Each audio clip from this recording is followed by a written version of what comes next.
Mr. Speaker, a horizon system introduced by Tony Blair, the former Labour Party leader and of course now a Knight's Garter, a horizon system defended by the current leader of the Liberal Democrats, himself a Knight bachelor, a horizon system scandal overseen by a former Conservative Prime Minister who now hides in the House of Lords as a baron.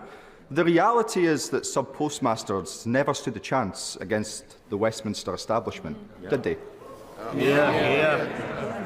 Well, Mr. Speaker, as I've said, this is actually one of the greatest miscarriages of justice in our country's history. And all our thoughts are with those who worked so hard for their communities and have seen their lives and reputations destroyed. And since this scandal, as the honourable gentleman pointed out, has actually unfolded over decades and with multiple people clearly at fault. But since 2019 in the High Court case, this government established a statutory inquiry led by Sir Win Williams to uncover what went wrong, established an independent advisory board and has established 3 different compensation schemes paying out £150 million to over 2,500 people, with now almost 2/3 having received final compensation. But we must go further and faster, Mr. Speaker, which is why we have made new announcements today.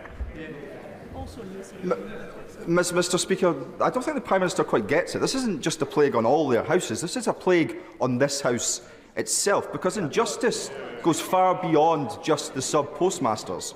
Just ask the Waspy women, or the victims of the Equitable Life scandal, or the victims of the infected blood scandal, or the victims' families from Grenfell or Hillsborough. The reality is that when the public come knocking on the doors of this here chamber seeking justice, the government only ever answers when they have no options left. Now, the Leader of the Opposition said last week that the public are right to be angry at Westminster, and they are angry at Westminster.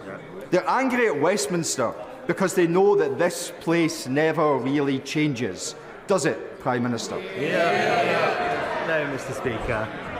This is... and actually, I am sad that the honourable gentleman is trying to politicise something that has happened over multiple decades, with multiple people at fault. But the key thing is, after the 2019 High Court case, the government did act to establish an independent inquiry, independent compensation schemes, and as I said, has paid out compensation to 2,500 people. But rather than trying to politicise it, what we should be doing is focusing on the people affected and making sure that they get the answers, justice and compensation that they deserve, and that is what we are delivering.